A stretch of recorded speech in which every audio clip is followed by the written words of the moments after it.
whom I found to be an intelligent, practical and honest man from whom I believed I could learn a lot about getting established in a totally new environment. And religiously he was a nonconformist like myself.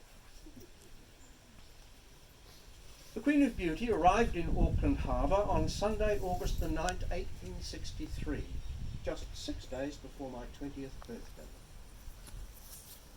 Mr. Wyatt and I visited the Land Office, and hearing that a block of land in the Omaha district was being surveyed into sections, Mr. Wyatt and I bought several bush-covered sections at £3 per acre on the north side of the little cove, where there was plenty of timber to be felled for building, fencing and firewood.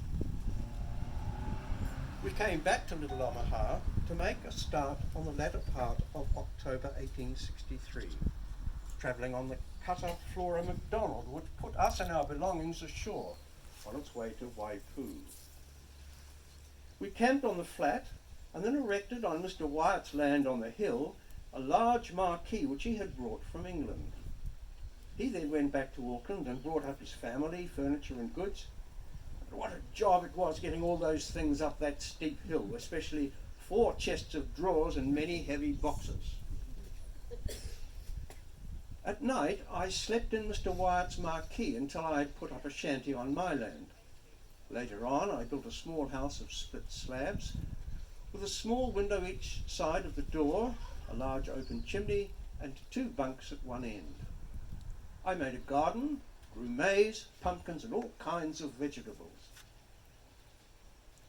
But I found clearing the bush pretty hard going, and after 2.5 years I had little to show for my efforts apart from the garden. So in 1866 I purchased from Mr. Kenneth Mackenzie, Red Kenneth as he was known, an established farm of 80 acres to the west above the harbour. It had a small house and a cowshed on it, and later, after purchasing a further 120 acres alongside, I contracted George Hanby of Parkery to build me a fine house with 3 gables and 11 rooms. Built from timber pit sawn on the property, Collingwood as I named it, was finished in 1869. Just before Christmas, I married Mary Ann with the blessing of her father, my good friend, Mr. John Wyatt. I was so fortunate to have the wherewithal to build a house large enough to function as something of a community hub, where many meetings and local gatherings were accommodated in the years that followed. With my passion for literature and learning, I had become frustrated at the paucity of books available in our fledgling community. And so I called a meeting of interested settlers, where I offered a room of my house to be set up as a library, also offering my services as a librarian. Thus it came to pass that in May 1871, a founding group of 10 men, including a Matheson and 2 Greenwoods, met at my house to establish the first Little Omaha Library. Little did we realise then that from these humble beginnings, the Omaha Public Library would grow to become, by the time of World War I, the 2nd biggest library north of Auckland, second only to Whangarei. At this time, our little settlement had no school, no church, no public hall, and so I gave half an acre of my land to the erection of a building to be used not only as a school, but also for preaching, meetings and community amusements. In 1881, Mary Ann and I left Leigh with our 5 children to establish a home in Auckland. The library was moved to be housed in the Little Omaha School, and I had to relinquish my role as librarian, handing it over to Mr. Theo Knaggs. By this time, the library had become registered, and thanks in part to financial support from the Education Board, the collection numbered 313 books. But our brief time in Auckland is one of family tragedy. Thomas was born there soon after our arrival, but he lived only 8 months. We were then blessed with the birth of a healthy son, William. but only a few months after that, my dear wife, Mary Ann, succumbed to the asthma and pneumonia that had afflicted her for 2 months. She passed away at only 36 years. So it was that in 1884, I decided to take my bereft family of 6 children back to the community where we had been so happy, back to the village of Leigh. The library that had been set up in the school building was flourishing under the direction of Mr. Knaggs, but when the village hall was enlarged in early 1900, it was decided to move the books into the anteroom off the stage in the new extension. After 20 years at the helm, Mr. Knaggs felt this would be a good time for him to retire, and I once again put myself forward to take on the role that I had established 29 years before. I remained as librarian for the next 16 years before retiring, when I sold my house and property to Mr. Eddie Wyatt and went to live with my daughter Jane in Whangateao. And I resided there until my death in 1929. And now, ladies and gentlemen, as I look down from the great stack room in the sky, I'm filled with enormous pleasure at the thriving operation that the Leigh Library has become. And I take my hat off with the utmost admiration for all those dedicated people who over the last 150 years have made this success possible.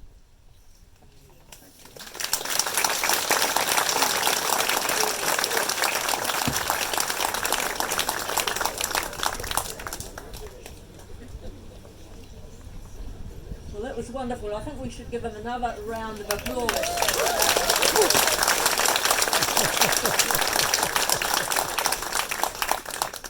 I'd like to actually acknowledge before we continue our lovely pippy pickers, the players that we're playing for you today, and in fact we have 2 of the direct descendants from the Clarke family, Nat and Barry Torkington, and they're, well, I'm not sure how many greats, but they're... Oh, we're pretty great. Septimus and, sorry, I always call him Septimus, I like that name. Charles and Mary Ann had a daughter called Minnie, and Minnie married Joseph Torkington, and hence all of Tew Point descended from the Torkington family. Good breeders in those days. In fact, you'll see something on the stage. I was reading up about Jessie Matheson, and she arrived on the Spray with her husband Angus. She was from Nova Scotia. They travelled to New Zealand by boat. She had 1 child before they left. She had her son Alex on the boat, and that was all fine, and then 9 children later. Amazing. We're very fortunate today to have some direct descendants, and we have who are willing to speak to us today, and they will describe how many greats they are from these people. First of all, we have Verne Smith. Would you like to come up, Verne? And Verne is the... I'll let you introduce it, Verne.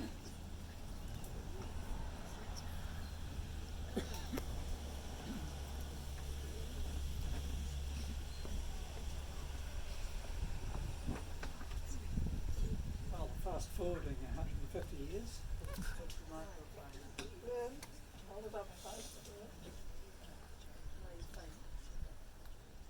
Hear me okay? Yes.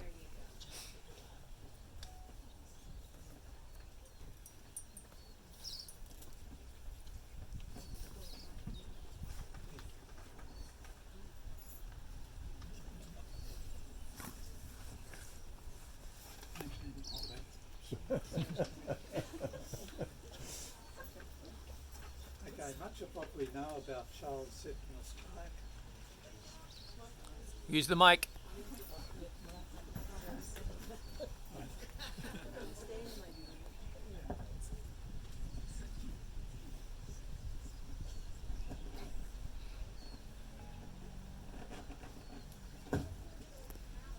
Okay, now we're organised.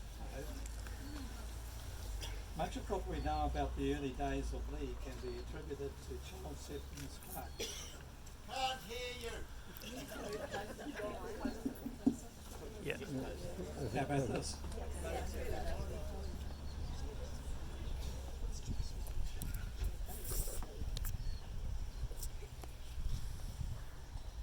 Much of what we know about the early days of Leigh can be attributed to Charles Septimus Clarke, whose diaries provide an invaluable record of the growth of the settlement and the social events of the district.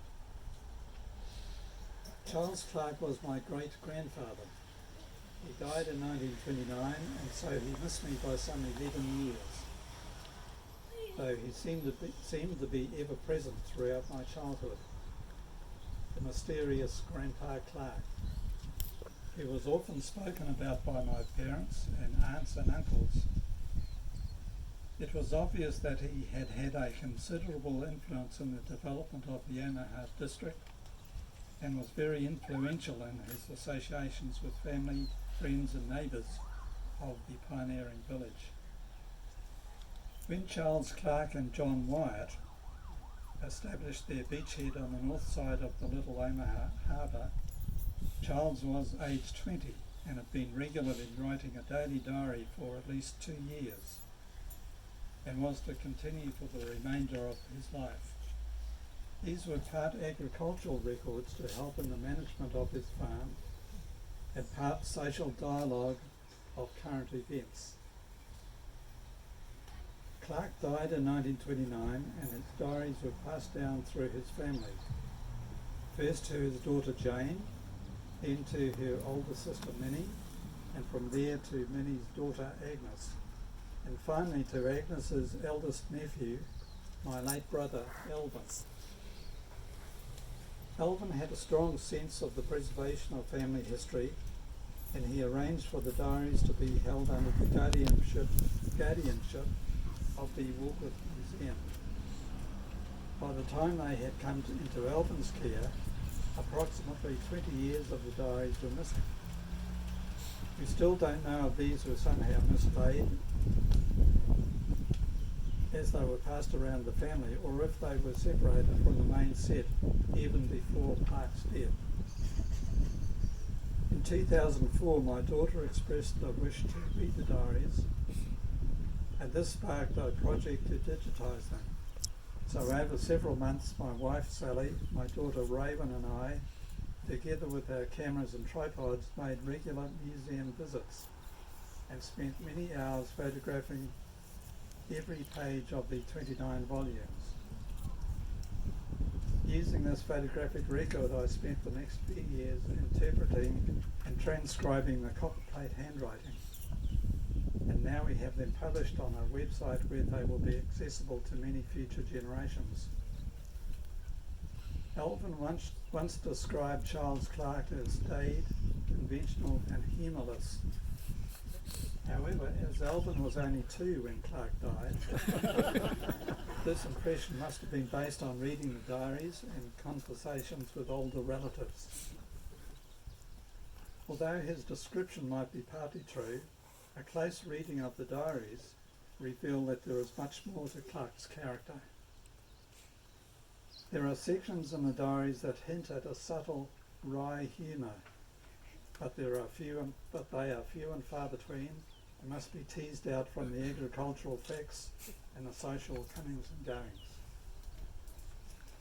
He was certainly meticulous, demonstrated by his dedication to recording daily facts and figures, such as cricket scores, rainfall totals, takings from social events, and the exact dimensions of a cucumber he cut for seed in 1865, which was 1 foot 4.5 inches in length and 11 3/4 inches in girth.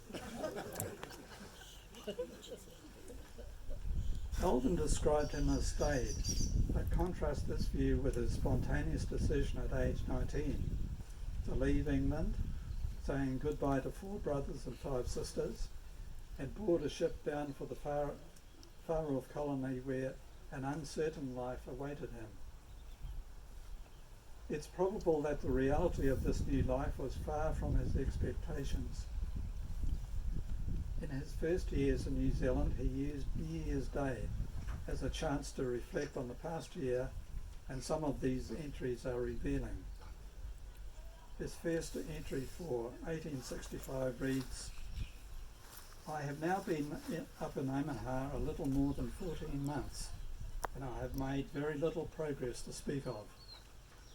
I hope I may be more diligent this year and show more signs of civilization and cultivation around me this year, substituting flourishing crops for the primeval forest. This is my intention, and with the blessing of God, I purpose to accomplish." These early days must have consisted of endless back-breaking work in very primitive conditions. But even if he had an occasional moment of despair, his diaries show that he was determined to make the best of his situation. Although sometimes hard to discern from his factual writing style, Clarke seems to have been a very compassionate and generous man. And this is evidenced when, during particularly bad weather, he saw many immigrant vessels sheltering in the harbour. The passengers had come ashore and lit fires to protect against the cold and miserable conditions in the sheltering ships. Although Clarke's house in those days were no more than a shanty, he unquestionably invited many passengers to his dwelling to share in warm meals and shelter. Over the years, Clarke became involved in many wide-ranging and important facets of community affairs, including the Road Board, Registrar of Births, Deaths and Marriages, school committees, the Hall Committee, the Church Fundraising Committee, the Ratepayers Association, and the Horticultural Show Committee. He was a lay correspondent for the Herald and local newspapers. He was also instrumental in organising several petitions, like opposition to the hotel holding a liquor licence, and petitions asking for government to establish a money order office and telephone in the village of Leigh. And of course in 1871 he was instrumental in arranging meetings to establish a local library. Out of interest, Clarke writes the words "the library" 934 times in his diaries. Our work on the diaries is ongoing and consists of improvements to the website by adding links to information about people, places and events. It is a large job with already 780 individual people identified, although we have so far covered less than half the entries. Going through the diaries in such a detailed manner is revealing, and we are constantly uncovering new and enlightening clues about Clarke's life and character. We feel quite privileged to have an ancestor who not only contributed so much to his community, but also left behind a comprehensive legacy of his life. Thank you.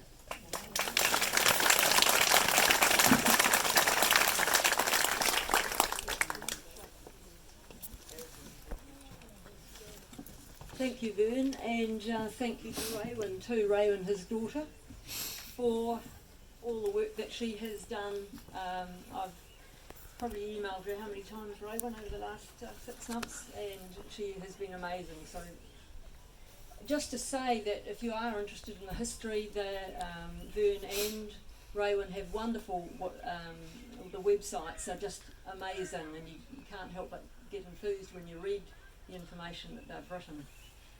And now we have our lovely Jackie Atkins to come up to talk on behalf of the Wyatt family.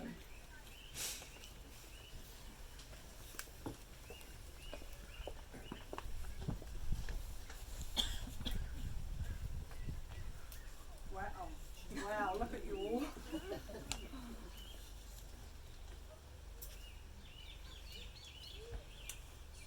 So my name is Jackie. I grew up here in Leigh with my 8 siblings and lots of Wyatt cousins. All 6th generation New Zealanders with a deep and rich history in this place. So today it is a privilege to share a little of my ancestors' story with you. the Wyatts came from Portsmouth in England, you've heard that. Back there they were ship's chandlers, which means they were familiar with provisioning ships for explorations and long sea voyages. Quite a valuable insight to the adventure this family was to embark on, and likely they had been in a position to hear many tales from the returning ship's crews. And now let me tell you a little about their chosen waka for their upcoming voyage.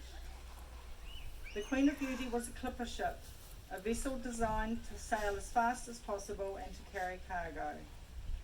Clippers can be of any size and rig and were at their peak in the years 1845 to 1875. Only a handful of clippers were ever built compared with the mass of cargo carrying ships sailing the seas. The Queen of Beauty was a fully rigged wooden clipper ship without engines, built in 1861 in New Brunswick, Canada.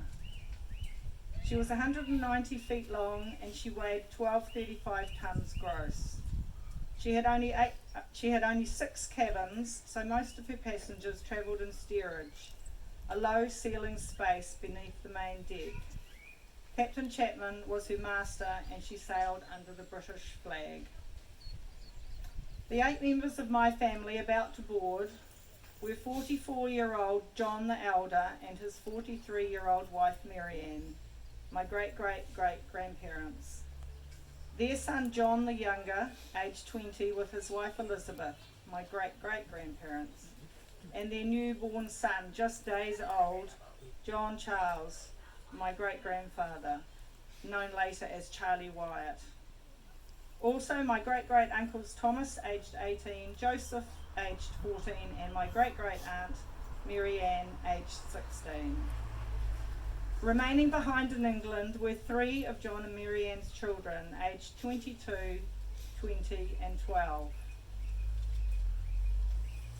So the Queen of Beauty left the London docks on the 4th of May 1863, heading for Gravesend, where the government inspectors checked that all the necessary food and provisions were aboard and that all passengers and crew were in good health. Indeed, that the ship was seaworthy in all ways.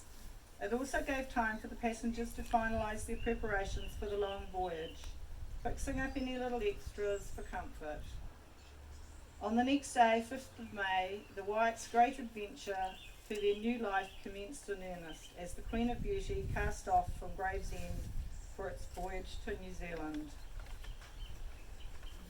There were 257 passengers on board, made up of 214 adults, 31 children and 12 infants. Only 8 of those passengers were travelling in cabin accommodation, one of those being 19-year-old Charles Septimus Clarke, travelling alone. 3 days after departure, while the passengers were settling down to learn and get used to shipboard routine, not to mention their cramped conditions, the first excitement of the voyage occurred when a boy's stowaway was discovered. On Captain Chapman's orders and reflecting the harsh laws of the day, he was clapped in irons. The passengers took pity on him and took a collection that raised £14, and this was accepted by the captain as the boy's passage money, and he was released and set to work with the first steward. On May 22nd, with a headwind blowing and the Queen of Beauty having to tack in order to make any headway, the passengers' boxes were brought up from the hold and they were able to access their belongings. 3 events occurred that day to liven up the monotony of a shipboard existence. In the afternoon, the only cow on board died and was thrown overboard. An event that would mean no more fresh milk until landfall. Second event, an exhausted swallow landed on board and was fed by some passengers before being released. And in the evening, the first musical concert was held. The next day, the last 2 pigs died and were thrown overboard. This made a total of 11 in all that had died in the 19 days of the voyage. A weekly newspaper was started to cover all the news of interest, together with articles, critiques, sketches and advertisements. To read the paper cost 1 penny per quarter of an hour per passenger. After that, nothing out of the ordinary happened to create any excitement on board until the 5th of June, when at 5 degrees north and 23 degrees west, the Queen of Beauty met up with and spoke to the Arab steed and its master, Captain Walker. Meeting another ship at sea was a big event in a basically boring existence, particularly if that ship was heading for Britain, as mail could be carried home. 3 days later, on the 8th of June, the Queen of Beauty crossed the equator. But because Captain Chapman had issued an order saying no tricks, there would be little of the time-honoured ceremony of Neptune coming on board. The intense heat and the confined conditions seems to have had an adverse effect on some of the passengers, because on the 12th of June, there seems to have been a row between the captain and some of the passengers, who it claimed were making too much noise at night. The captain's dealing with the rowdy passengers does not seem to have had the full necessary effect, because on the very next day a further incident occurred, and this time the doctor showed them the Act of Parliament that authorised him to fine recalcitrant passengers on their arrival in Auckland if after a warning they continued their antisocial behaviour. This seems to have had a salutary effect, for no further difficulties are mentioned.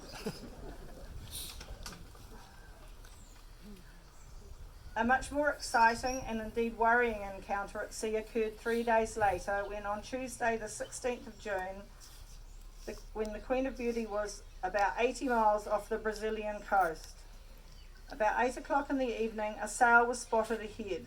As the ships came close, the one ahead fired a blank cartridge as a warning shot across the bows of the Queen of Beauty, closely followed by another. Because the Queen of Beauty took no notice, a third, live shot this time, was fired ahead of her. Captain Chapman had the Queen of Beauty hove to, because this was the feared Confederate steamship Alabama, with the infamous Captain Raphael Semmes at the helm. 19-year-old Charles Clarke wrote about this incident, which of course was during the time of the American Civil War. In his words, "One afternoon we sighted a vessel on the horizon on our port bow. After tea in the saloon we were playing cards. We heard 3 shots fired across our bow, so the captain gave the order to heave to. So we ran on deck and saw a boat approaching. So the sailors let down a ladder and an officer climbed on board.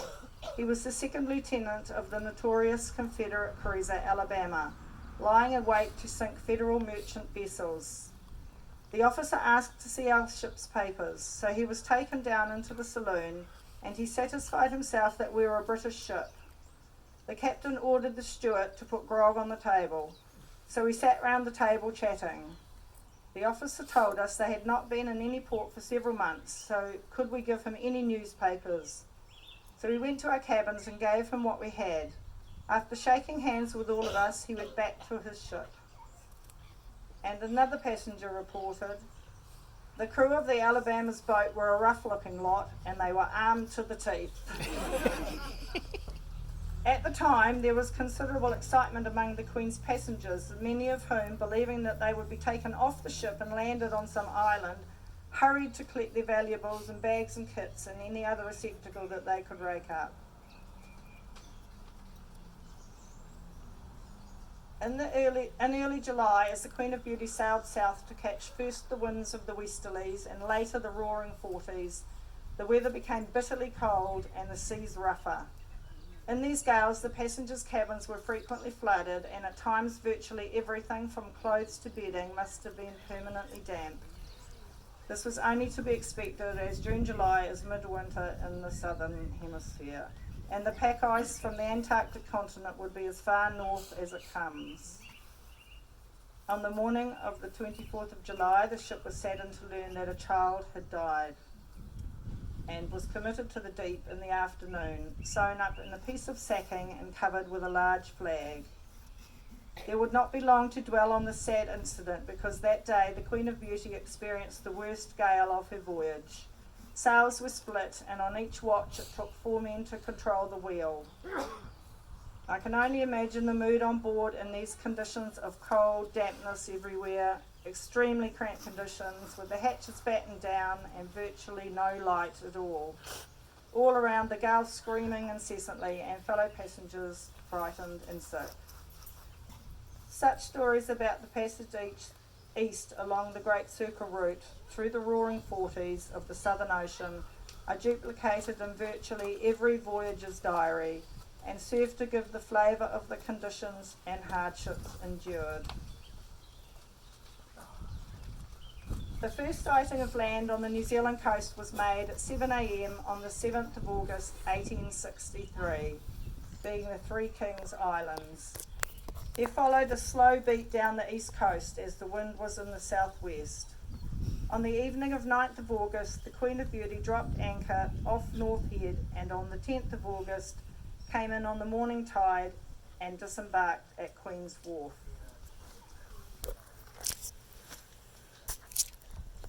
So as you've heard, during this voyage, 19-year-old Charles Clarke and the Wyatt family established a friendship which was to last their lifetimes. Charles Clarke and my great-great-aunt Mary Ann Wyatt married in 1869. In 1913, a 50-year jubilee of the arrival of the Queen of Beauty in Auckland was held and attended by Charles Clarke and 5 members of the Wyatt family.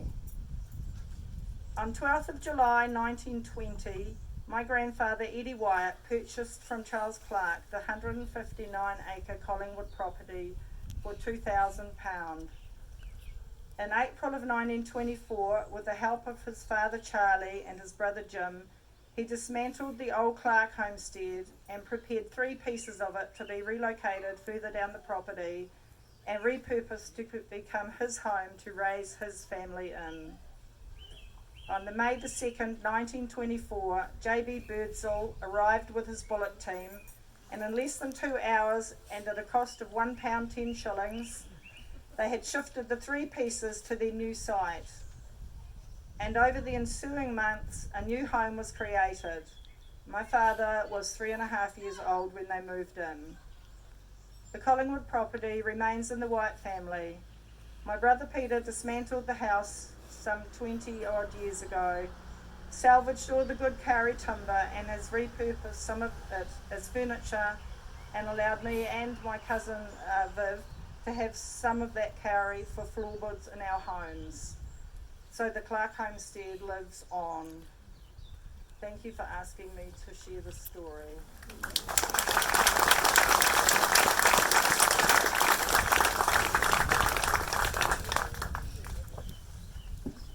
Thanks so much, Jackie. That was amazing.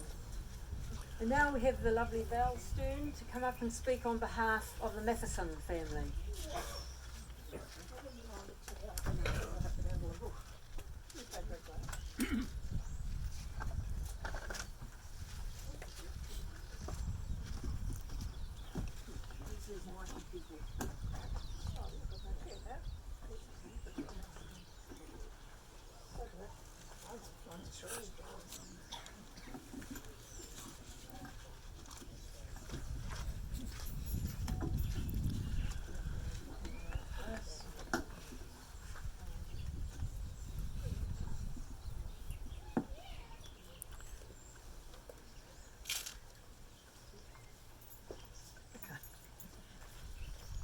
The first person I'm going to introduce you to is the Reverend Norman MacLeod in Scotland, from Scotland. He was born in 1780 and died in 1866. And this is what was written. He was, as a clergyman, a school teacher and a magistrate, he moulded the character of his community for a generation. And he emigrated in 1817 and led his band of Scots to St Anne's in Nova Scotia in 1820. He remained there until 1851, when he again led his followers first to Australia and then on to New Zealand. And that was the start of Norman MacLeod's influence on the migrations of the Waipu and for the Leigh families. Angus Matheson was 2 years old when he left from the Kyle of Lochhouse in Scotland with his parents for Nova Scotia, and in the Reverend Norman MacLeod migration. That's when I realised that all their skills and their learning, that these, the whole family of 10, but the only one that we're knowing about was Angus and a brother Duncan Matheson, who both resided in Leigh. And they, the two brothers, came and mastered the ship, the Spray, to New Zealand. That's when I realised that their skills, they'd come from a family in Scotland of boat builders and traders, so they had their schooling and all the learning of their growing up was in Nova Scotia. They would have been about 30 and 29, in the 20s and late 20s and 30 when they left from there to come here. In Nova Scotia, the family had been seamen and boat builders, and from the family in Camp. That's when I realised they had all their skills and all their learning was in Nova Scotia. The family had been boat builders in Scotland, so they grew up continuing the same skills. Captain Angus and Captain Duncan built the ships and traded up and down the Canadian coast, carrying mail and goods, perhaps as far down as New York. I'm not sure how far. And the 31 years that they lived in Nova Scotia had its ups and downs. And the main handicap was that the harbour froze over in every winter, so there was no trading, no seamen could earn any money, so they were pinned down there and at the very last few years, according to the pageant that I saw for 150 years in Waipu, they had a famine there. Lots of the crops failed, and there was the potato crops had the blight, and it was very difficult to keep living and feeding, and the Canadian government had to step in and help to provide sustenance for the Nova Scotians. And that's when, after that length of time, the Reverend Norman MacLeod again decided that there would be a better place to settle with his family, and he sent his sons on a mission to find down south to find a place with a climate that was suitable, that had land available and that had good harbours. So they sailed, and across the south of Australia they stopped at Adelaide, and they found that there was land there and there were room that immigrants were wanted, and I think perhaps a gold rush too, not sure about that. And on to New Zealand, and they discovered from north of Auckland the beautiful little harbours all along the coast and as far as Waipu. So the migration from 1951 from Nova Scotia, many of the ships loaded passengers and went off for Australia, and most to New Zealand, and most settled in Waipu and the Whangarei area. In 1857, the two Matheson brothers readied their ship, the Spray, to sail to New Zealand. My father, Roddy, told me that the Angus and Duncan were not qualified to take passengers overseas. Their captaincy really only allowed them to take coastal trading, which didn't allow them to take paying passengers. So they had to arrange for a captain to captain the ship, the Spray. The Spray also was a ship which had a recommendation. It was called, it was a very, very small ship. It was only 106 tons. It carried 96 passengers, and it was a fine, fast A1 clipper schooner. And the previous read about this, the clipper ships. So the Matheson, they prepared the ship for the journey.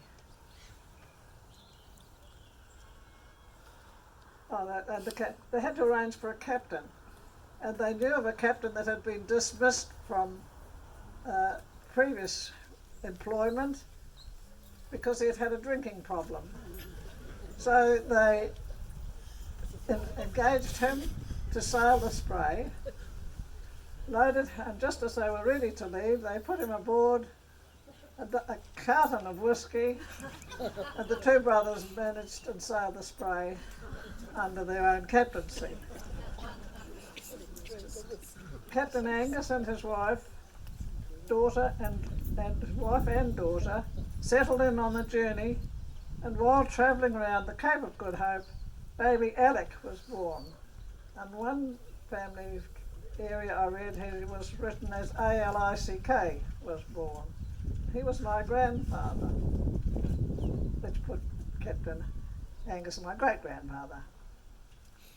And it was a 5 months journey for a fine, fast A1 clipper schooner.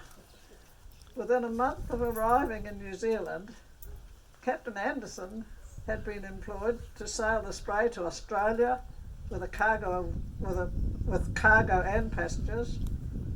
And in the meantime, a few months, the Captain Angus and Captain Duncan had found halfway between Auckland and Waipu the little haven of Omaha, near Leigh. They built their houses on either side of the bay, Captain Duncan on the left-hand side and Captain Angus was on the right-hand side looking out to sea. Of course, Captain Duncan's house is still there, lovely two-storied house, lovely gardens, and we were lucky enough for Nolan and Ewan to help us sponsor our Matheson chief there. He came to New Zealand to visit, Sir Fergus Matheson of Matheson and his wife Lady Barbara. We brought them up to Leigh. We had a wonderful picnic day in the Duncan Matheson household and his lovely gardens. A big platform built out, and a big circular platform built out on the cliff, and Nolan and Ewan provided a beautiful lunch for the VIP family there, and so we've had our chief come and enjoy Captain Duncan Matheson's house.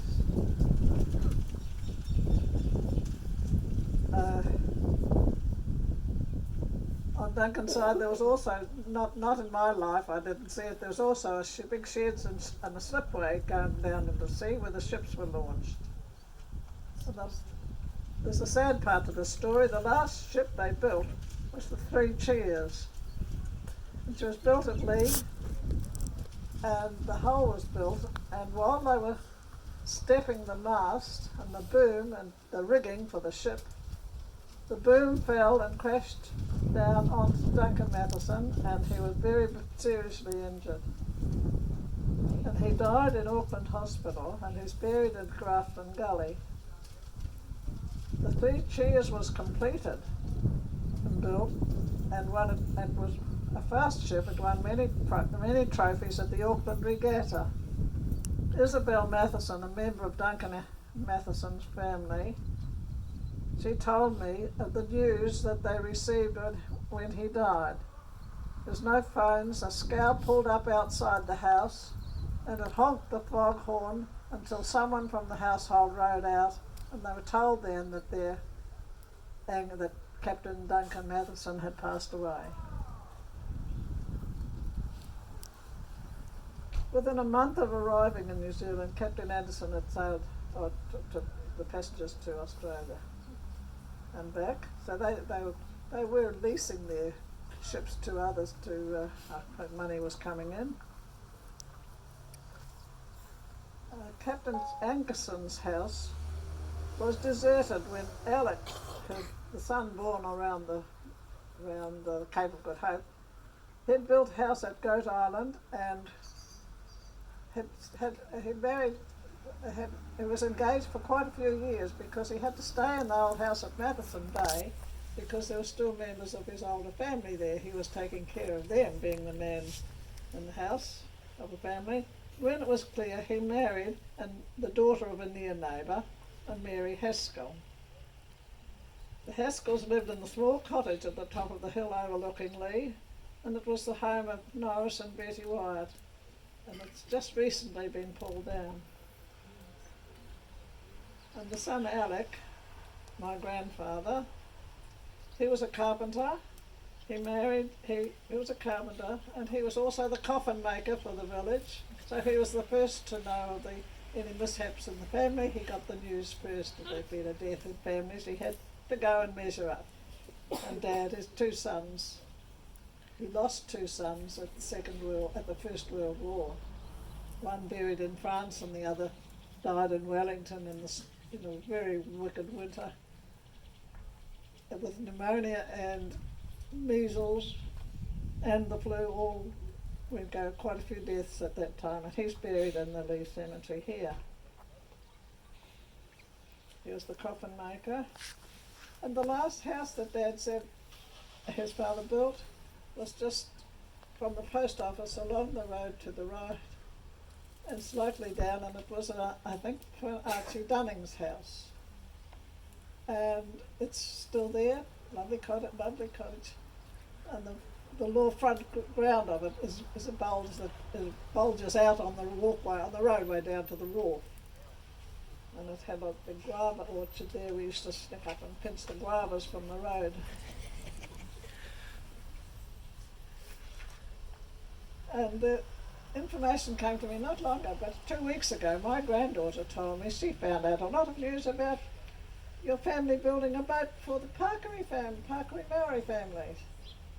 And I said, well, what do you know? She met someone here in Warkworth while they were staying at our house here. And she went to school with this girl, and she has the interest in, and probably a connection, I don't know her, to the Parkery family. And the boat was built by the Mathesons for the chief, Tinatahi, and his wife Rahuri. And they owned land from Parkery, Goat Island, all around Leigh, with the old powerhouse and the cemetery out on the point there. Around Leigh they owned land at Matheson Bay and possibly further afield. And they built the boat for Tinatahi and Rahuri, and it was called Rangatira. And it was used to go to the Little Barrier. They had property on Little Barrier, and they often stayed there. And Tinatahi died many years before his wife, and Rahuri lived on to be 90, and she's buried in the Parkery Maori Cemetery opposite the Leigh Harbour, the wharf there. And while her last years of life, she lived at Matheson Bay in her little her air cottage there. And the Matheson family that still remained there was Captain Angus and his wife and families there. They looked after her, and they minded her and took care of her. And she was so pleased that when she died, she left all her land to the Mathesons.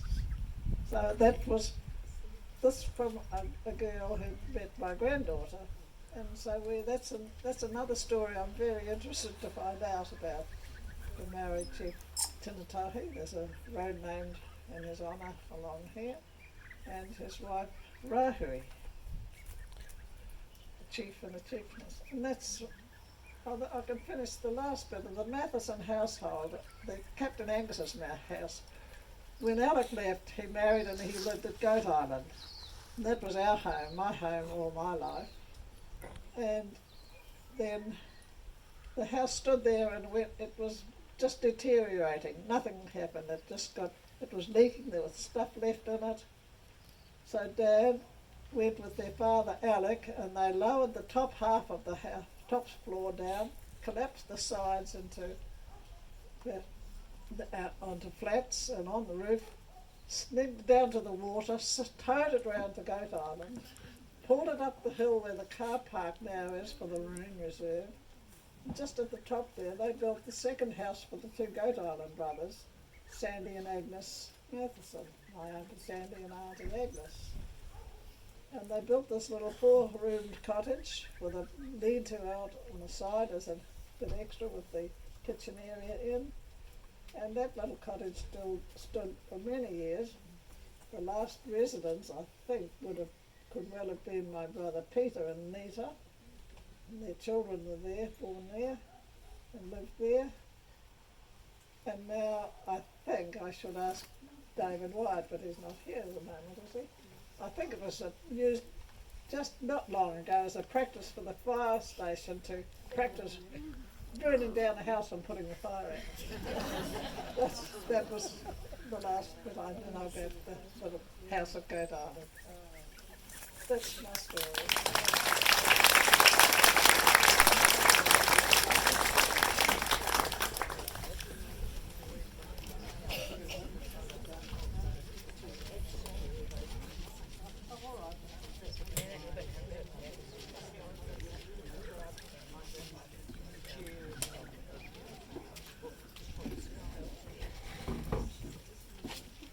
Thanks very much, Val, for your wonderful stories of the Matheson family and your recollections of your time with the family.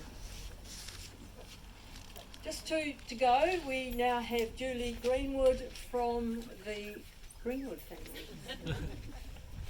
None of the older ones are keen to come, so poor Julie got landed with it. So I'm not sure I think it's public speaking. Hi, can people hear me? I'm Julie Greenwood, and I'm the great-great-granddaughter of William, who was one of the, William Greenwood, one of the founding, I guess, people of the library. I grew up in Matakana, and then I lived overseas for a while, and I now have a place at near Goat Island, so I've kind of moved back into the area. I'm not sure I got the same memo as everyone else about what I was supposed to say, so I'm a little bit more in the sort of modern space, but I don't have the same memories from here. It's nice to see a lot of Greenwood people out there. So the Greenwood family has been part of the Leigh community since about 1866, I think, when William and Dorothy, my great-grandparents, moved to Omaha, which I think is actually this area. It was Omaha back then. William took a leading part in local affairs, working hard to secure a steamer service, a school, and a post office in Leigh. And as we've heard, he was also a member of the library committee. The next generation, John and Mary Hannah, or the next generation for me, Greenwood, which were my great-grandparents, lived at Dovedale, which is on the top of the Leigh Hill. And John maintained the family tradition of being involved in local affairs, including the Leigh community. Since there was a Greenwood living at the top of the Leigh Hill until 1996, I think, when Dovedale was sold. Dovedale was the farm. There are still a lot of Greenwoods in the area farming in various parts. So I was going to read a poem almost 10 years ago now, and I think that's why I got the straw to do the speech, because 10 years ago we had a family reunion, and my generation was supposed to organize the next one 5 years later, and we're now 10 years and it hasn't happened. And at that time I prepared a poem called You Know You Are a Greenwood When, that I'm going to read. But just before that, I wanted to mention one of our own who was on the news yesterday, Paula Anoka. So she was named she's a policewoman and was named Inspector of Otago yesterday, and she's the first Maori woman to be named a police inspector. So she is a descendant through the Dunning line, so she's probably got the Matheson and the Dunning and the Greenwood. So a lot of, her mum Cheryl loved coming to Leigh and visiting with her family. Okay, so, quick poem. You know you are a Greenwood when your garden is the envy of the neighbourhood. Delicious smells come out from your kitchen on a regular basis. You know how to fire a gun, bait a hook, and had a pet lamb or calf at some point in your life. You can call someone auntie, uncle, or cousin at any local sporting event, and one of these people is probably the star of the show. You can walk into any museum and quite a lot of pubs actually in the area and find a photo of one of your relatives on the wall. You've had someone say, not another bloody Greenwood relation. How many of you are there? And no matter where you go in the world, and some of us have gone far, I lived overseas for a while, you know you always have a home to come back to where you'll be surrounded by family. So that's my story.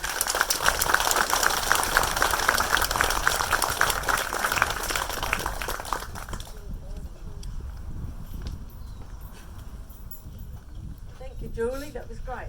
And our last but not least, we've got Ian Bradnam on behalf of the Witten family from Pakari, and his cousin Richard, if you'd like to come up to speak about the Witten family. John Witten was he was on both committees, the initial one and the second one. I think I must have left my notes at home, so I don't know how long this is going to go on for. But anyway, just before I start, I'd like to thank Wendy and her team for putting this whole thing together. For those of you who know Wendy well, you know that if she takes something on, she goes hard out. And so it's proved, and thanks to all her team members that have helped as well. Yes, well, we come from the Witten side of the family, and just running quickly through a little bit of the early on stuff. It's my great-grandfather came out in the mid-1800s, and they bought a little block at Parkery just up above where Gavin Brown is now. That's better on my back, yeah. and they bought a little bit of land just up above where Gavin is now on the knoll on the hill there. Built a homestead and planted an orchard. And they were growing pears and apples and shipping them off through the surf out to the boats to take down to Auckland. Then moving on from there,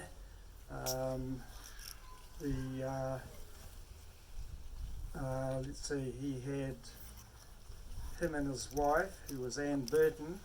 They had two sons. One of them was John Burton, Witten, who was my mother's father, and Frank Whitman. And he actually married, this is how it all sort of works through the whole area with people sort of intermarrying and that. And he married a Gub from up Port Albert, Welsford way. And then they had 4 daughters as well, who married, sorry, I got that a bit wrong. There's one of the daughters married up with the Gubs.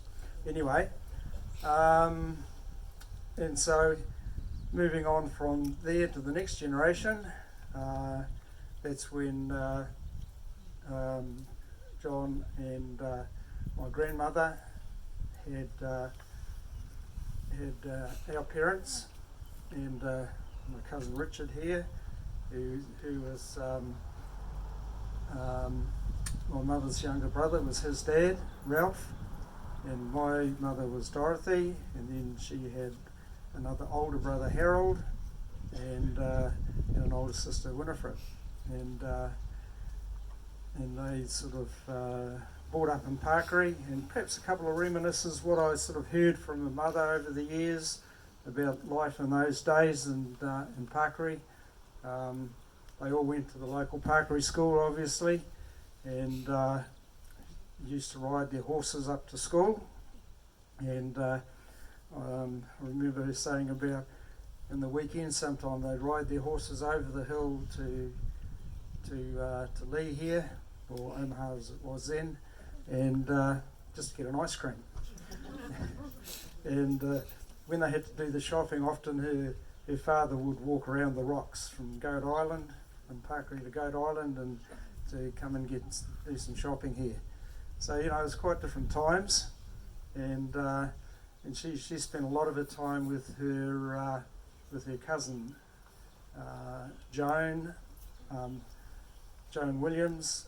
They owned the farm from Bathgate Road right up to the top of the Parkery, the hill, the back of Parkery there, and they used to ride all the hills right around Parkery and right through to Matakana. Her older brother Harold actually was working in a post office in Matakana, and when he was a young fella, and he used to stay in what is now Matakana House pub, was the boarding house, and he used to stay over there during the week, and then just go back to Parkery for the weekends. Anyway, that's sort of a little bit of the history of our family. And Richard, would you like to come up and be introduced? I thought actually, just talking to Richard before, I thought he might be the last male Whitten on our side of the Whitten family, but as it turns out, he's not. Would you like to explain that, Richard? There's my nephew is the last male Whitten carrying the Whitten name, I guess, and he's had two boys, so the name's in safe hands.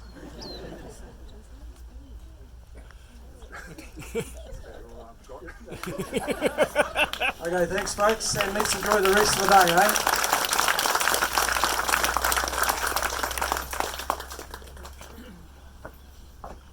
Thank you, Ian, and everybody that's spoken today. We're nearly at the close. I know you're getting cold, and we'd like to come and get into some warm areas.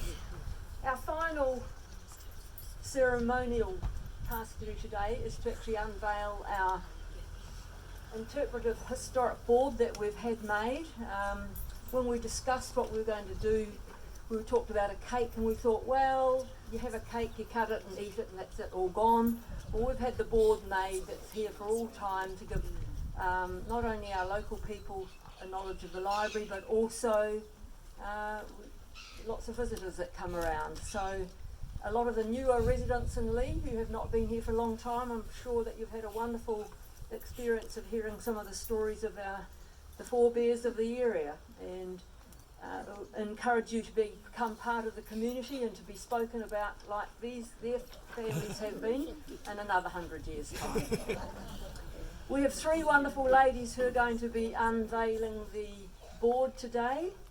We have Avril Lovegrove as our oldest member of the library. She was a president for many years. She was from 1986 to 2007. And Avril is 93 years old. We all aspire to be like Avril. She walks from her home down to Matheson Bay to swim in the summer every day, actually often twice a day.